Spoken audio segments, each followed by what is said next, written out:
Φίλοι μου, καλησπέρα λοιπόν. Καλώς ήρθατε σε ένα ακόμα webinar της Viral Growth. Είμαι ο Σπύρος Κόλλας. Είμαι ο Business Development Manager της Viral Growth, ένα Marketing, Financial, Sales and Training Agency.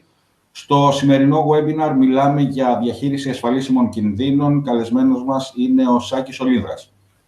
Ο Σάκης Ολίνδρας λοιπόν είναι ασφαλιστικός και χρηματοοικονομικός σύμβουλος και διαχειριστής ασφαλίσιμων κινδύνων επιχειρήσεων.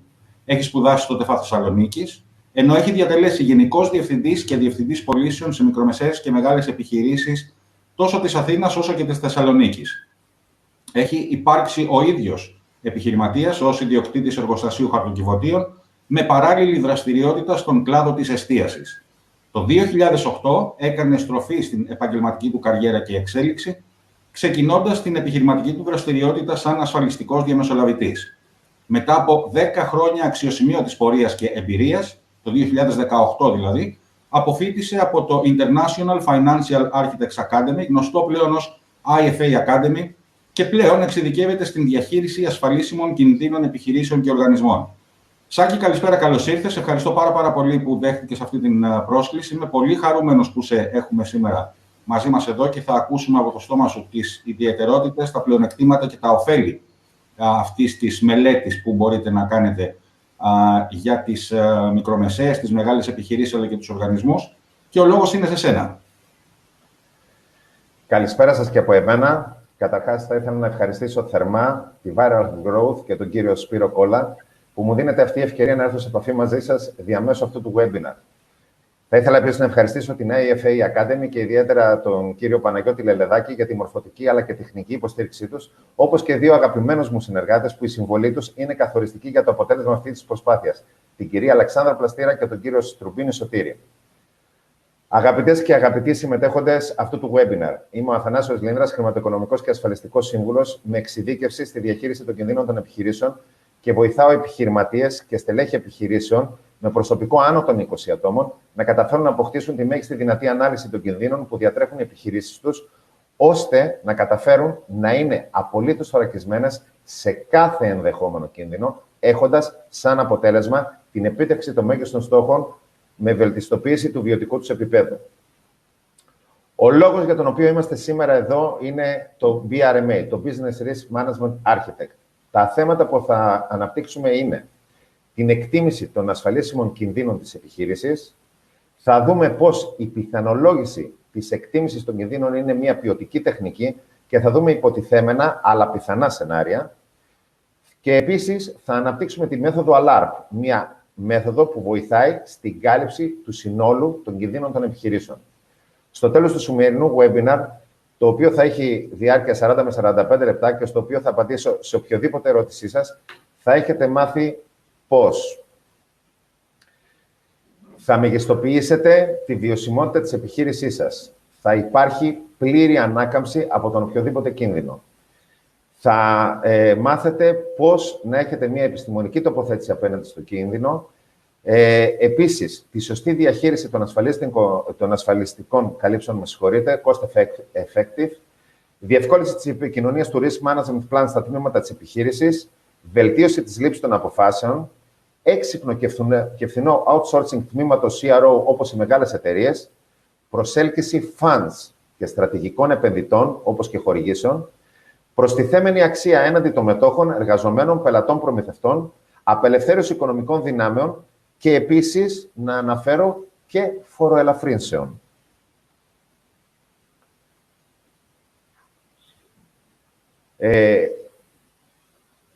Οι άνθρωποι οι οποίοι κάνουμε αυτή τη δουλειά είμαστε μόνο 15 στον κόσμο. Είμαστε 15 διαπιστευμένοι διαχειριστές των ασφαλίσιμων κινδύνων των επιχειρήσεων από μια ακαδημία η οποία έχει ένα πρωτοποριακό μοντέλο διαχείρισης των ασφαλίσιμων κινδύνων των επιχειρήσεων. Πρόκειται για μια πλατφόρμα, πρόκειται για μια μεθοδολογία πολυβραβευμένη παντού στον κόσμο. Επιγραμματικά να αναφέρω ότι έχει πάρει το πρώτο βραβείο καινοτομίας στην Κύπρο.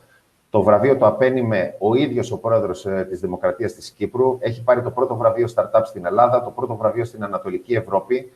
Για μένα εδώ είναι το πιο χαρακτηριστικό βραβείο, το οποίο πραγματικά είναι πάρα πολύ σοβαρό.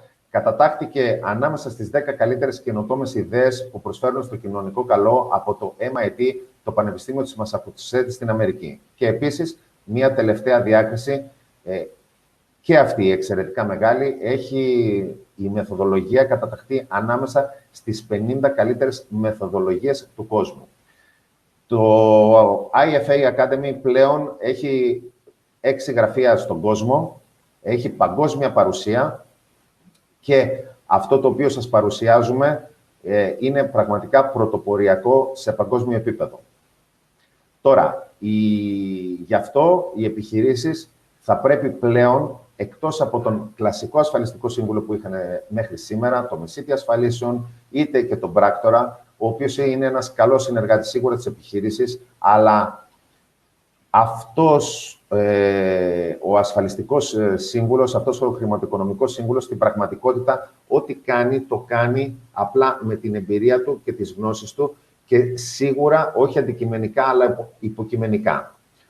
Γι' αυτό πρέπει οι επιχειρήσεις πλέον να προσλαμβάνουν έναν Business Risk Management Architect, διότι έχει γνώση σε βάθος των κινδύνων, έχει μια ιδιαίτερη εξειδίκευση, μπορεί να κάνει την ορθότερη διαχείριση των συμβολέων, μπορεί να δημιουργεί συγκριτικούς πίνακες των όρων και να περιλαμβάνει όλα τα ενδεχόμενα και επίσης φυσικά και το πιο σημαντικό απ' όλα να κάνει monitoring. Μέχρι σήμερα η βιωσιμότητα της επιχείρησης ή μάλλον και την ακρίβεια οι Έλληνες επιχειρηματίες ξεκινούσαν μια επιχείρηση απλά έχοντας μια καλή ιδέα και έχοντας τα χρήματα για να κάνουν την επιχείρηση. Αυτό δεν είναι σωστό. Για να έχουμε μια επιχείρηση πραγματικά βιώσιμη, πρέπει να έχουμε ένα business plan και από την άλλη πρέπει να έχουμε φτιάξει και το risk management της προσπάθειάς μας. Και αυτό το λέμε γιατί. Σε αυτήν τη διαφάνεια βλέπετε ότι καταρχήν πρόκειται για μια μελέτη των Lloyds, η οποία δείχνει πώς διάφοροι καινούργοι και αναδυόμενοι κίνδυνοι, που πάρα πολλές φορές ίσως περισσότερους ασφαλιστικούς συμβούλους, ακόμη και os ίδιους επιχειρηματίες, δεν είναι ορατοί, αλλά και δεν είναι γνωστοί. Στην επόμενη διαφάνεια θα δούμε πώς μέσα σε 2 χρόνια, από το 2011 μέχρι το 2013, ενώ είχαμε μια συγκεκριμένη κατάταξη κινδύνων, πώς αυτή άλλαξε ακόμη και στην πρώτη δεκάδα. Δηλαδή, υπάρχουν κίνδυνοι οι οποίοι ούτε καν υπήρχαν στην πρώτη δεκάδα και εμφανιστήκαν. Όπως, για παράδειγμα, η υψηλή φορολόγηση, ο χαμένος τζίρος από κυρώσεις παραγγελιών. Κάτι πάρα πολύ σημαντικό, το οποίο είναι καινούριο, είναι τα cyber risk, οι διαδικτυακοί κίνδυνοι, επίσης οι τιμές των πρώτων υλών κτλ. Άρα, όπως καταλαβαίνουμε, οι επιχειρήσεις σήμερα πρέπει να έχουν έναν διαχειριστή των κινδύνων τους, ο οποίος να είναι απόλυτα ενημερωμένος και να γνωρίζει σε βάθος, αλλά και όλες τις εξελίξεις πάνω στο αντικείμενο. Αυτό το κάνει άλλωστε αυτόματα και η πλατφόρμα και η μεθοδολογία του IFA Academy, η οποία ενημερώνεται συνεχώς.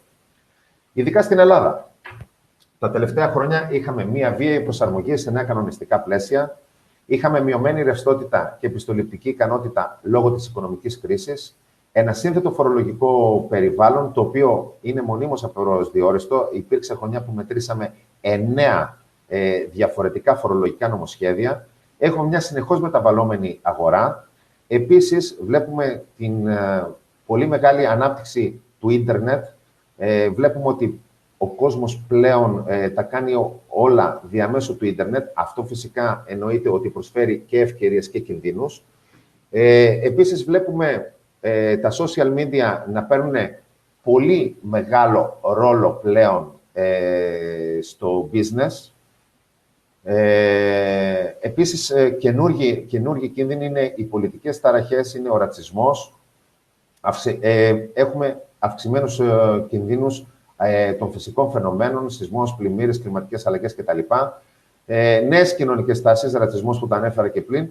Και Επίσης, έχουμε μια τεράστια πλέον αύξηση των αγωγών τους ειδικούς κινδύνους. Εδώ θα ήθελα να μείνω ιδιαιτέρως και να πω ότι αυτό ίσως είναι και ένα εφεύρημα της οικονομικής κρίσης, που πάρα πολλοί άνθρωποι, λόγω του ότι δεν έχουν πλέον δουλειά και ταυτόχρονα δεν είχαν και χρήματα, βρεθήκανε μάλλον κάποιοι δικηγόροι στο διάβα τους και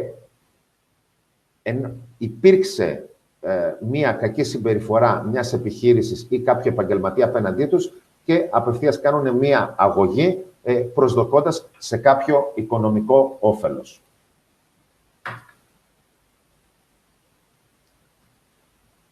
Εδώ, σε αυτή τη διαφάνεια, βλέπουμε μία μελέτη της Allianz και βλέπουμε πώς μέσα σε 2 χρόνια πώς έχουν αλλάξει η βαθμονόμηση των κινδύνων,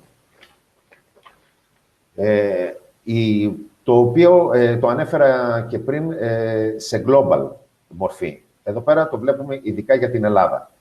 Βλέπουμε δηλαδή πώς και εμφανίζονται νέοι κίνδυνοι, αλλά επίσης και έχουμε και διαφορετικές κατατάξεις στους κινδύνους. Άρα σημαίνει ότι ο διαχειριστής των ασφαλίσιμων κινδύνων της επιχείρησης πρέπει να είναι μόνιμα ενημερωμένος για όλες αυτές εδώ τις αλλαγές.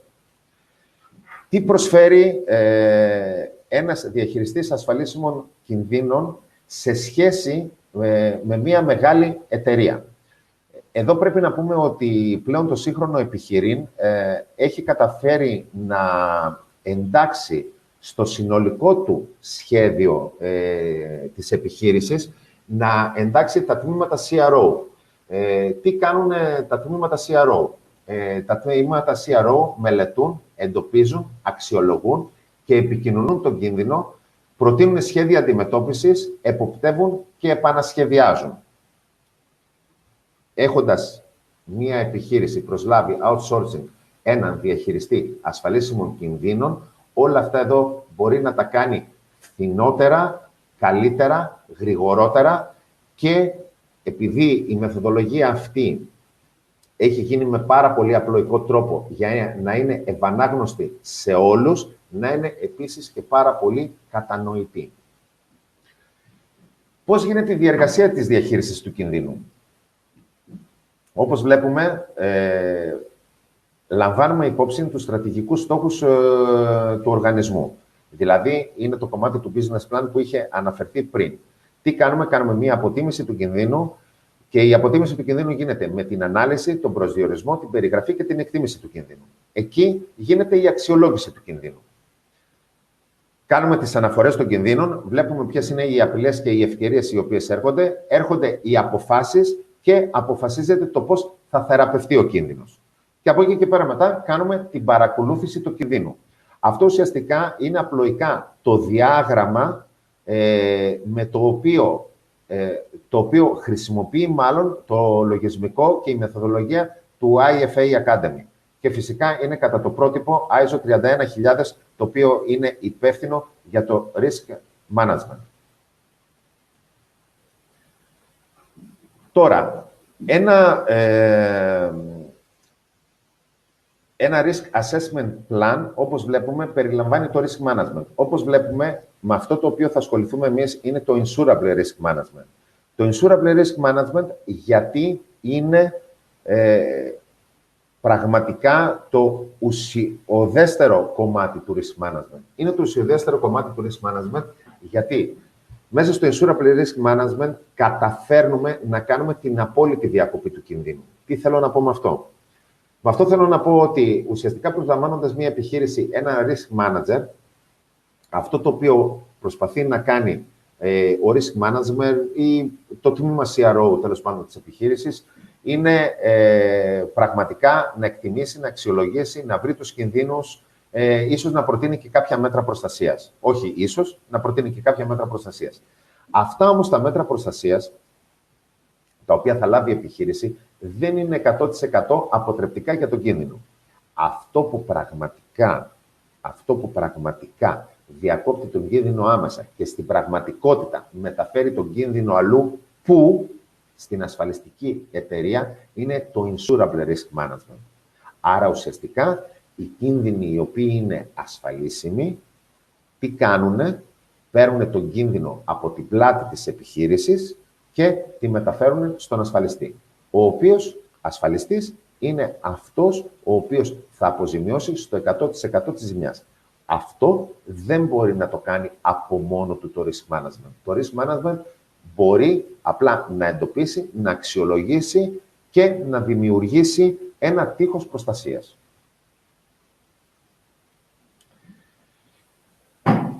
Αυτό το οποίο έχουμε παρατηρήσει στην πορεία μας στον ασφαλιστικό χώρο και γενικότερα στις επιχειρήσεις, ότι οι πιο σημαντικοί κίνδυνοι είναι πραγματικά αυτοί που δεν φαίνονται. Οι περισσότεροι επιχειρηματίες, οι περισσότεροι ασφαλιστικοί σύμβουλοι, αυτό το οποίο γνωρίζουν στην πραγματικότητα είναι αυτούς τους οποίους ονομάζουμε επιφανειακούς κινδύνους. Είναι δηλαδή αυτοί οι οποίοι φαίνονται. Στην πραγματικότητα όμως οι κίνδυνοι είναι όπως ένα παγόβουνο, όπως πολύ ωραία περιγράφεται εδώ πέρα σε αυτή τη διαφάνεια. Δηλαδή, τελικά, το μεγαλύτερο κομμάτι των κινδύνων είναι αυτοί που δεν φαίνονται. Επιγραμματικά μπορώ να αναφέρω τις συμβατικές υποχρεώσεις οι οποίες απορρέουν από ένα ασφαλιστήριο συμβόλαιο, τι μπορεί να γίνει με την απώλεια προσωπικού, κάποιες ανασφάλιστες απώλειες, έξοδα διοικητικής λειτουργίας, ανασφαλείς επιχειρησιακές πρακτικές, ανεπαρκή ασφαλιστικά όρια ή απαλλαγές των ασφαλιστηρίων συμβολέων, οι οποίες δεν έχουν γνωστοποιηθεί με τον σωστό τρόπο. Άρα, ουσιαστικά, ένας insurable risk manager, αυτό το οποίο κάνει πολύ διαφορετικά από όλους τους υπόλοιπους επαγγελματίες της αγοράς, είναι να γνωρίζει τον κίνδυνο σε βάθος. Θα ήθελα να αναφέρω ότι υπάρχουν πάρα πολλοί κίνδυνοι που όχι μόνο στην Ελλάδα, παγκοσμίως συνεχίζουν να παραμένουν ανασφάλιστοι. Και αυτό γιατί συμβαίνει ακριβώς αυτό που ανέφερα πριν, ότι στην πραγματικότητα οι περισσότεροι επιχειρηματίες και ασφαλιστικοί σύμβουλοι προτιμούν να καλύψουν τους κινδύνους αυτούς τους οποίους ονομάζουμε κλασικούς, αυτούς τους οποίους φαίνονται. Παρ' όλα αυτά, είναι πάρα πολύ σημαντικοί κάποιοι κίνδυνοι στους οποίους δεν δίνουν ιδιαίτερη σημασία είτε οι ασφαλιστικοί σύμβουλοι είτε οι επιχειρηματίες. Για παράδειγμα, είναι η απώλεια επιχειρηματία. Η απώλεια επιχειρηματία πάρα πολλές φορές είναι ίσως καταστρεπτική για την πορεία της εταιρείας. Δηλαδή, αν χαθεί ο ίδιος επιχειρηματίας, δεν μπορεί να συνεχίσει η επιχείρηση, διότι όλα στηρίζονται πάνω του. Επίσης, έχει γίνει μία μελέτη από πολύ μεγάλο οίκο και από το 1985 μέχρι σήμερα έχουμε την εξής διαφοροποίηση για τους ανθρώπους κλειδιά των επιχειρήσεων. Δηλαδή, τότε αποτελούσαν σε σημαντικότητα, αν μπορούμε αυτό να το ποσοτικοποιήσουμε, το 15% της επιχείρησης, ενώ σήμερα πλέον αποτελούν το 85% της επιχείρησης. Άρα καταλαβαίνουμε πόσο σημαντικό είναι να λείψει ένας τέτοιος άνθρωπος από τη συνέχιση της επιχείρησης. Επίσης, κάτι το οποίο δεν συνηθίζεται να ασφαλίζεται είναι η διακοπή των εργασιών. Δηλαδή, ναι μεν, για παράδειγμα, είναι καλυμμένη μία φωτιά, αλλά όσο καιρό θα γίνει η αποκατάσταση της ζημιάς, και υπάρχουν τα χρήματα για την αποκατάσταση της ζημιάς, γιατί είχαμε προβλέψει το ασφαλιστήριο συμβόλαιο πυρός, παρόλα αυτά, ίσως η ζημιά η οποία παθαίνουμε να είναι πολύ μεγαλύτερη για όλο αυτό εδώ το χρονικό διάστημα που γίνεται η διακοπή των εργασιών. Επίσης, το D&O είναι αυτό που ανέφερα και πριν λίγο έντονα. Μιλάμε για τους ηθικούς κινδύνους. Στα D&O συμβόλαια, στην πραγματικότητα, ερχόμαστε και θωρακίζουμε το Διοικητικό Συμβούλιο και γενικότερα τους διευθυντές και τους γραμματείς των επιχειρήσεων, οι οποίοι μπορούν να κάνουν φυσικά λάθη και παραλήψεις στη δουλειά τους. Ένας νέος κίνδυνος, ο οποίος μάλιστα τείνει ίσως να γίνει και με νόμο, με νόμο να πρέπει να είναι ασφαλισμένος, είναι οι περιβαλλοντικές ευθύνες που θα μπορούσαν να προκύψουν σε κάποιες επιχειρήσεις σε περίπτωση ρύπανση του περιβάλλοντος. Κίνδυνος ο οποίος αναφέρθηκε και πριν έντονα είναι τα cyber risk.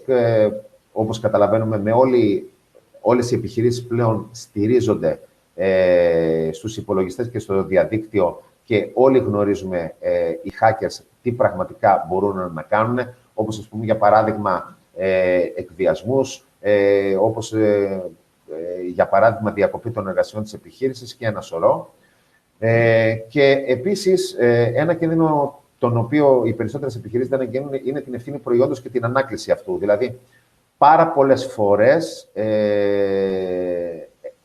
μπορεί να δημιουργηθεί πρόβλημα από μία σειρά παραγωγής ενός προϊόντος και τελικά τα έξοδα της ανάκλησης του προϊόντος, για να το πάρουμε δηλαδή πίσω, να είναι πολύ περισσότερα, ίσως ακόμη και από τα χρήματα τα οποία διατέθηκαν για τη διάθεση του προϊόντος.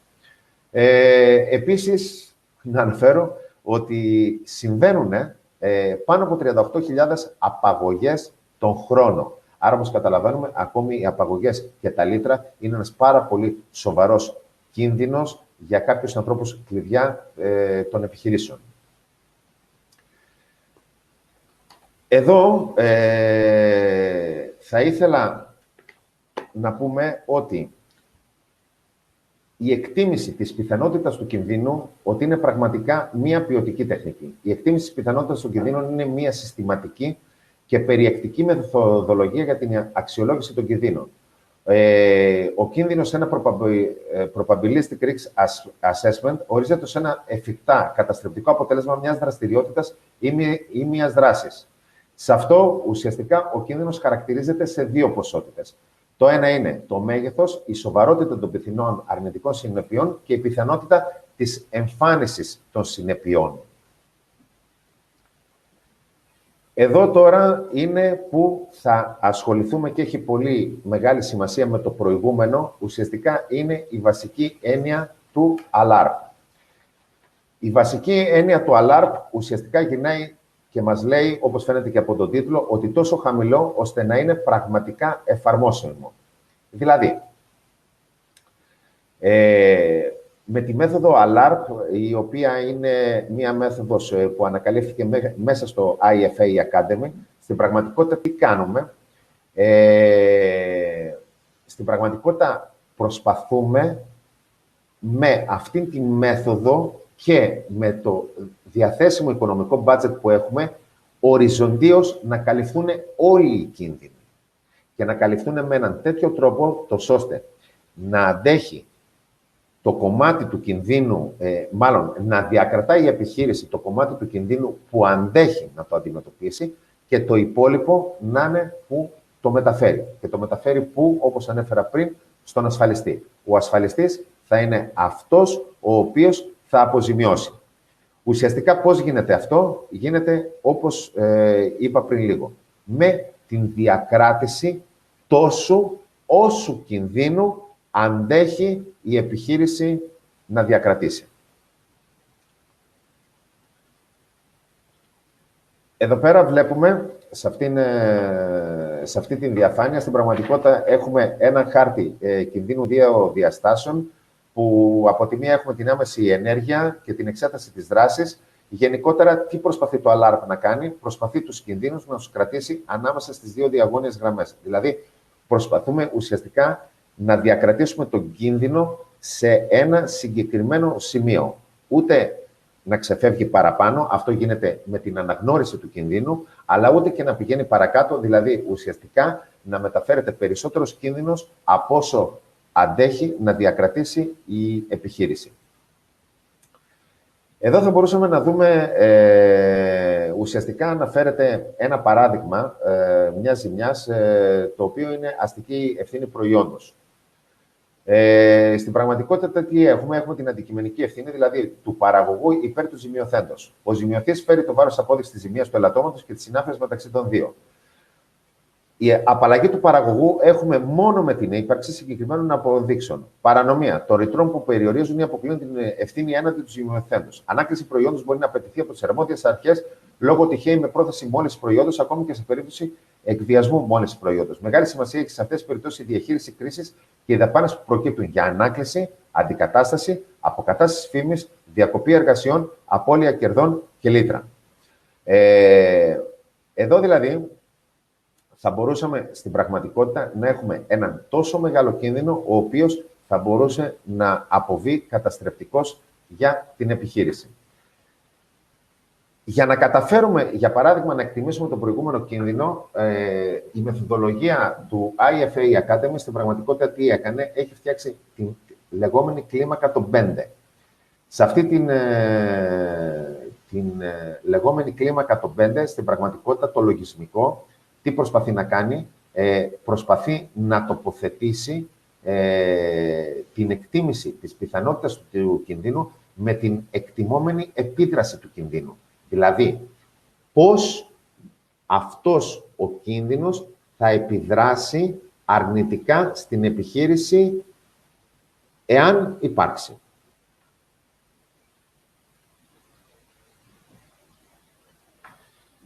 Εδώ βλέπουμε παράδειγμα, ένα άλλο παράδειγμα αλληλοσυνδεόμενων κινδύνων. Δηλαδή, τι έχουμε?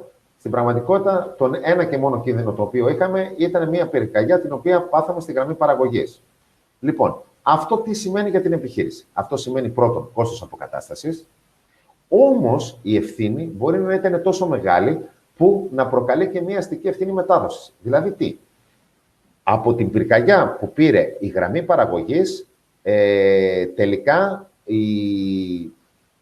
η πυρκαγιά να μεταφέρθηκε σε παρακείμενα κτίρια στα οποία στεγάζεται η επιχείρηση. Άρα, στην πραγματικότητα, εκεί τι έχουμε? Έχουμε αστική ευθύνη, η οποία πηγαίνει στον ιδιοκτήτη της επιχείρησης που μετέδωσε τη φωτιά.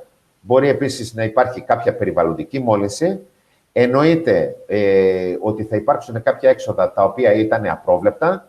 Εννοείται ότι από την ώρα που θα υπάρχει διακοπή των εργασιών έχουμε και απώλεια κερδών και φυσικά μπορεί να προκληθούν και σωματικές βλάβες στις οποίες είναι υπόλογος ο επιχειρηματίας η ίδια επιχείρηση.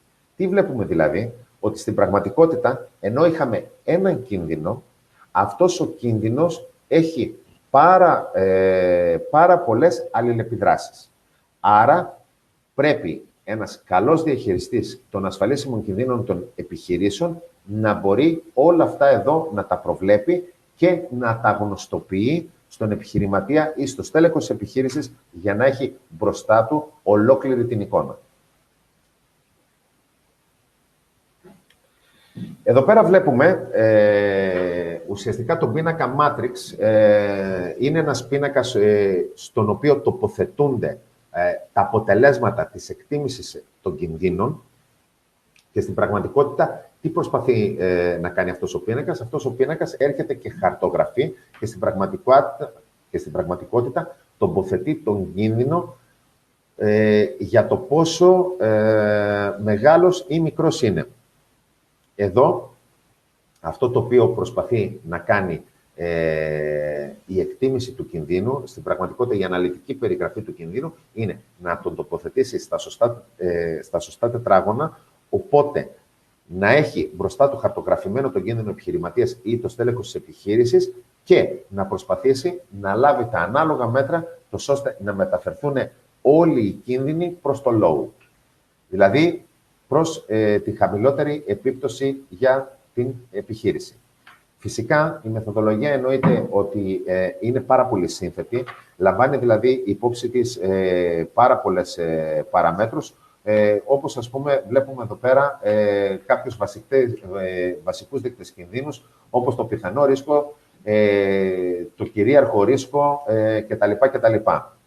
Θα σας δείξω και κάποιους άλλους παράγοντες που λαμβάνει υπόψη του, όπως ας πούμε την ταχύτητα και τη διάρκεια του ρίσκου. Και αυτά τι επίδραση έχουν στην επιχείρηση. Επίσης και κάποιους άλλους παράγοντες μέτρησης κινδύνου. Γενικότερα, το σύστημα, η μεθοδολογία, το λογισμικό του BRMA είναι τόσο σύνθετο και λαμβάνει υπόψη του πάρα πολλές παραμέτρους για να βγει το τελικό αποτέλεσμα.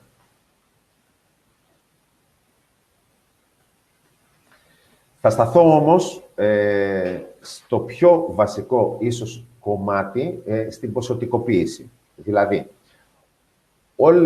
όλες οι προηγούμενες, ίσως αρκετά σύνθετες μεθοδολογίες για πάρα πολλούς, οδηγούν στην πραγματικότητα όμως στο να καθορίσουν ο κίνδυνος που πρέπει να τοποθετηθεί.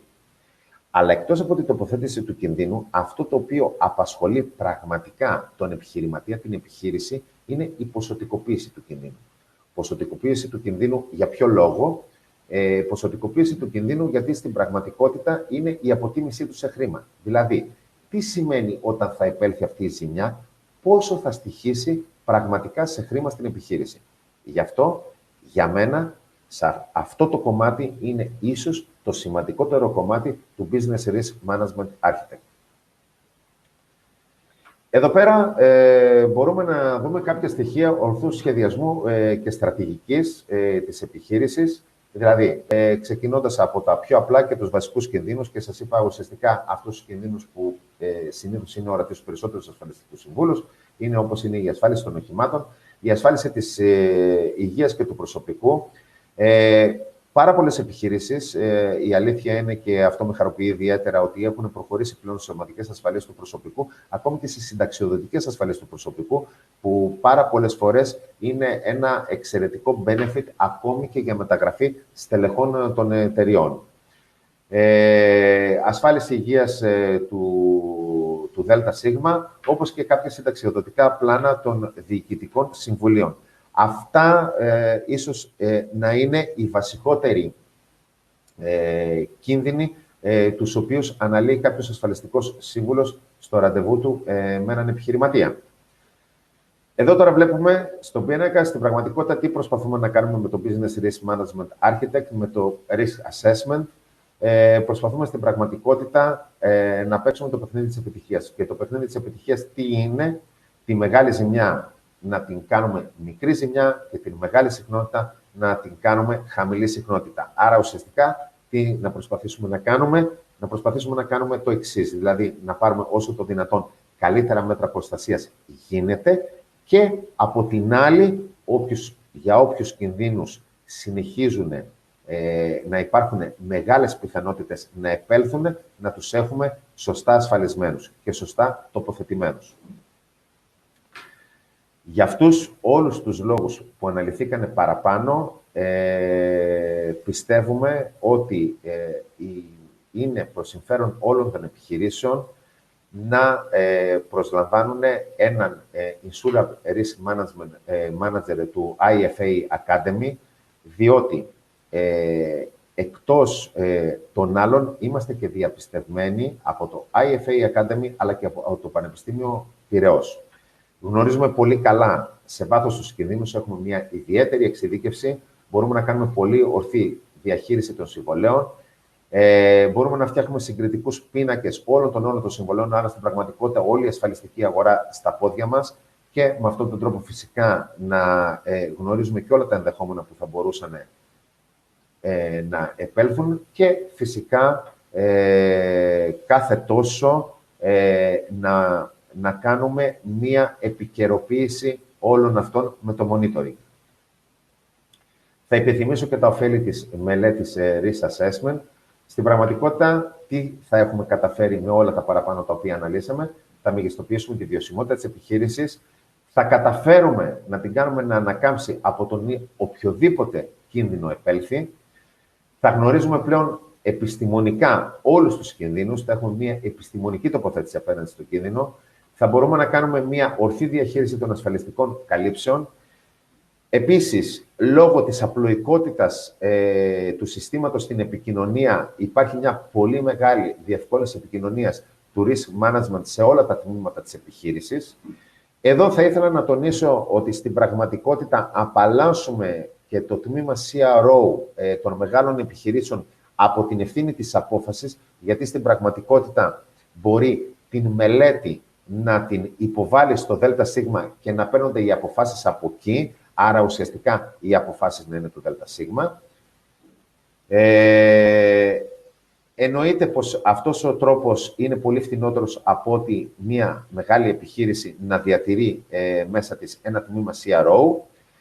Εννοείται πως όταν έχουμε μία μελέτη η οποία είναι αποτυπωμένη και μπορούμε να δείχνουμε στον οποιοδήποτε, να αποτυπώνουμε μάλλον όλους τους ενδεχόμενους κινδύνους στους οποίους μπορεί να διατρέχει η επιχείρησή μας, αλλά και όλα τα μέτρα προστασίας τα οποία έχουμε λάβει, εννοείται ότι με αυτόν τον τρόπο είμαστε πιο θελκτικοί σε στρατηγικούς επενδυτές, σε χορηγήσεις, ακόμη και σε funds τα οποία επενδύουν στην πραγματική οικονομία και έχουμε αρκετά παραδείγματα στα οποία έχουμε κάνει risk assessment και πραγματικά καταφέραμε και προσελκύσαμε επενδυτικά fund, όπως επίσης έχουμε καταφέρει και έχουμε μειώσει και τον τραπεζικό δανεισμό επιχείρησης, μειώνοντας το επιτόκιο δανεισμού. Και φυσικά εννοείται ότι πλέον η επιχείρηση έχει μια προστιθέμενη αξία έναντι των μετόχων, των εργαζόμενων και των πελατών και στους προμηθευτές της, αφού μπορεί πλέον και αποδεικνύει τα λεγόμενά της. Με αυτόν τον τρόπο φυσικά και με το cost effective, όπως είπα παραπάνω, έχουμε πλέον απελευθέρωση των οικονομικών δυνάμεων, άρα στην πραγματικότητα πολύ περισσότερα χρήματα για το στρατηγικό σχεδιασμό της επιχείρησης. Και ένα τελευταίο, το οποίο δεν αναγράφεται, οι διαχειριστές των ασφαλίσιμων κινδύνων των επιχειρήσεων, επίσης γνωρίζουμε και αρκετούς τρόπους με τους οποίους η επιχείρηση μπορεί να φοροελαφρύνεται. Σας ευχαριστώ πάρα πολύ για την προσοχή σας. Σάκη, έχεις ολοκληρώσει από ό,τι κατάλαβα. Βεβαίως. Είναι εξαιρετικά ευχάριστο το γεγονός, πρώτον, ότι είχαμε έτσι ένα ιδιαίτερο, διαφορετικό, ξεχωριστό και ολοκαίνουργιο θέμα να αναδείξουμε μέσα από αυτό το webinar. Αλλά το ακόμα καλύτερο ήταν αυτό που με έχει ενθουσιάσει τουλάχιστον προσωπικά, το γεγονός ότι το 90% της παρουσίασής σου ήταν, αν όχι και παραπάνω, είχε να κάνει με πλεονεκτήματα και με ωφέλη και όχι με κινδυνολογία που μας έχουν συνηθίσει τα προηγούμενα χρόνια οι συνάδελφοί σου και γενικότερα ο ασφαλιστικός κλάδος. Αυτό υποδηλώνει μια ξεκάθαρη αλλαγή, μια ξεκάθαρη διαφοροποίηση, τόσο δική σου όσο και του εμπνευστή του IFA Academy, του Παναγιώτη του Λελεδάκη, και πραγματικά συγχαρητήρια για ό,τι έχετε καταφέρει μέχρι στιγμής. Θα ήθελα να συζητήσουμε κάποιες ερωτήσεις τόσο δικές μου όσο και φίλων που είναι συνδεδεμένοι μαζί μας σε αυτό το webinar. Είσαι έτοιμος? Ναι, βεβαίως. Ωραία. Και ευχαριστώ πάρα πολύ για τα καλά σας λόγια. Τα αξίζετε και τα κερδίσατε τίμια, εντός εισαγωγικών το τίμια. Η πρώτη ερώτηση λοιπόν έχει να κάνει με το εξής. Είναι η μελέτη αυτή ένα ασφαλιστικό προϊόν ή είναι κάτι ανεξάρτητο? Όχι, είναι ανεξάρτητο. Η μελέτη ουσιαστικά εκτιμάει, βρίσκει, ποσοτικοποιεί, αναλύει τους κινδύνους τους οποίους μπορεί να βρει στο επιχειρήν της μία επιχείρηση και προτείνει λύσεις. Αυτό κάνει. Δεν είναι ασφαλιστικό προϊόν. Αλλά εννοείται ότι ένας insurable risk manager, ότι από την ώρα που μπορεί να κάνει μία εκτίμηση σε βάθος, εννοείται ότι θα είναι και ο καταλληλότερος ασφαλιστικός σύμβουλος για να συνεργαστεί με την επιχείρηση.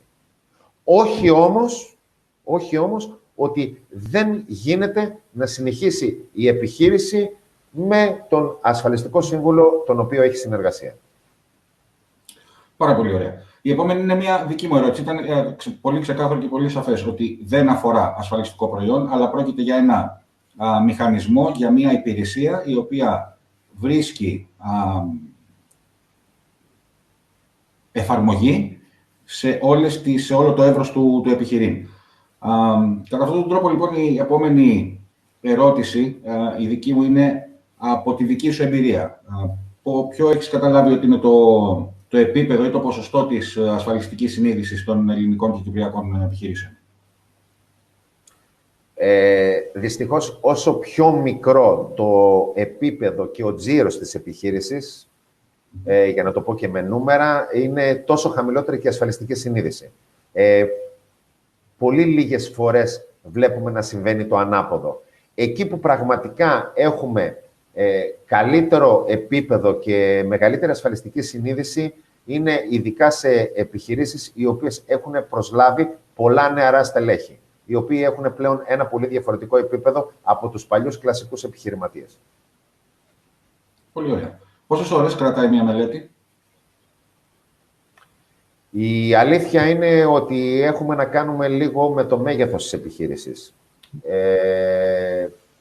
Τι να πω τώρα, μου έχει τύχει μελέτη να κρατήσει και 1,5 ώρα, μου έχει τύχει μελέτη να κρατήσει και 4 ώρες.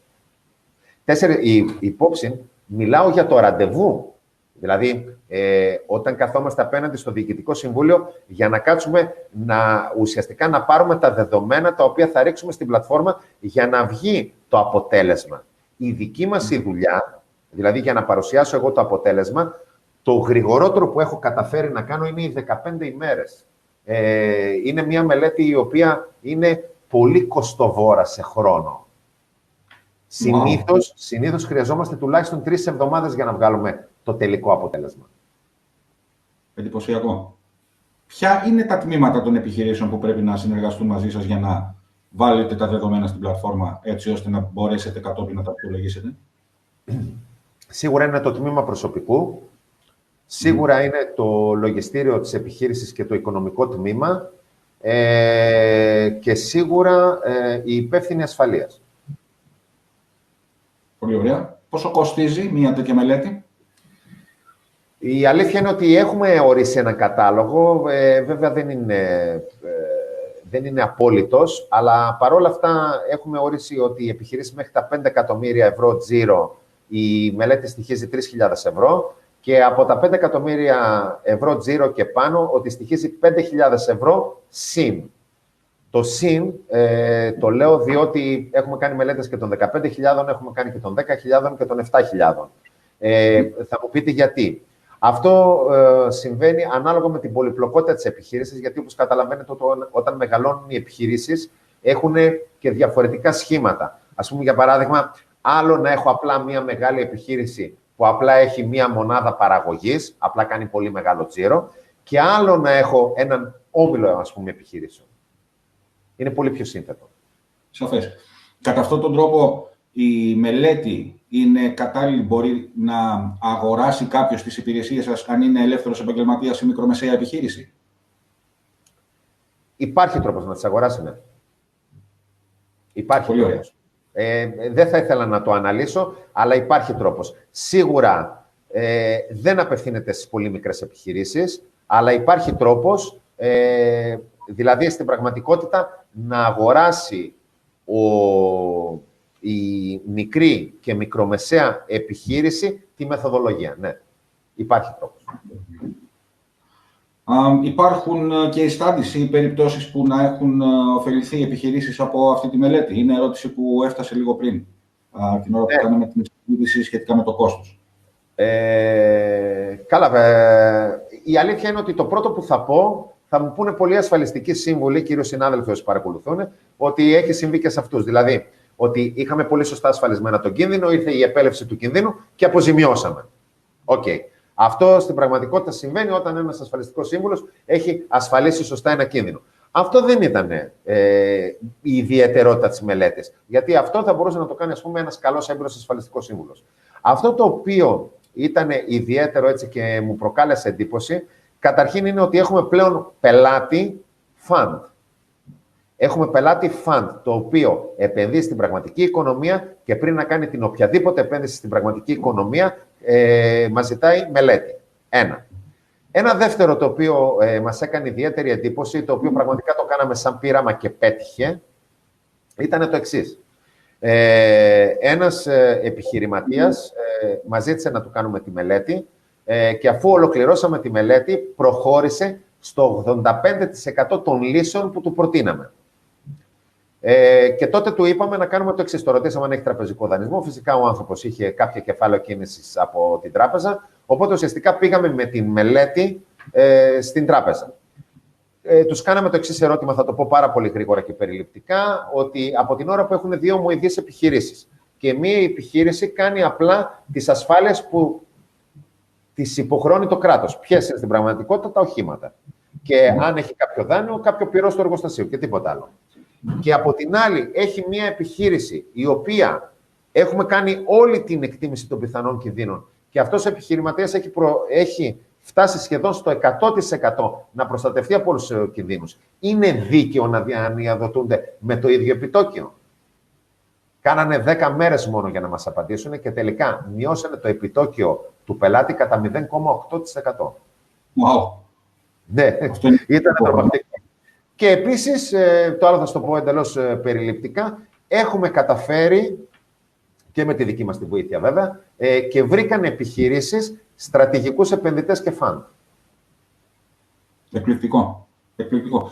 Πού σας βρίσκουν όσοι θέλουν να συζητήσουν περαιτέρω τις πιθανότητες συνεργασίας μαζί σας?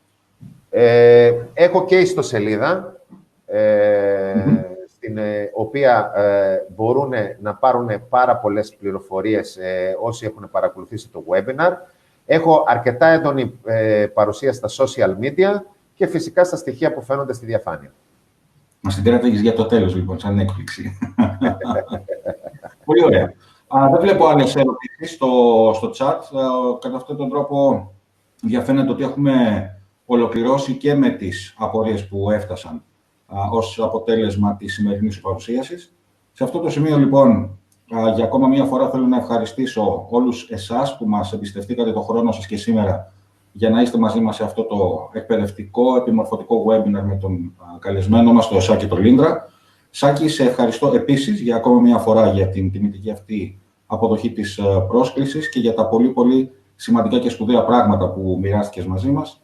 Εύχομαι ολόψυχα κάθε επιτυχία και γρήγορα τα αποτελέσματά σας, οι προσπάθειές σας να βρουν αποδέκτες ικανούς επιχειρηματίες τόσο στην Ελλάδα όσο και στην Κύπρο, αλλά και στο εξωτερικό. Αλλά ας ξεκινήσουμε πρώτα από τους φίλους μας και τους ανθρώπους με τους οποίους κάθε μέρα προσπαθούμε για κάτι καλύτερο. Δεν ξέρω αν έχεις να πεις κάτι άλλο κλείνοντας τη σημερινή μας βραδιά. Ένα τεράστιο ευχαριστώ σε εσάς και σε όσους μας παρακολούθησαν. Σάκη μου, σε ευχαριστώ. Φίλοι και φίλες, καλό σας βράδυ. Να είστε καλά. Θα τα πούμε στο επόμενο. Να είστε καλά. Γεια σας.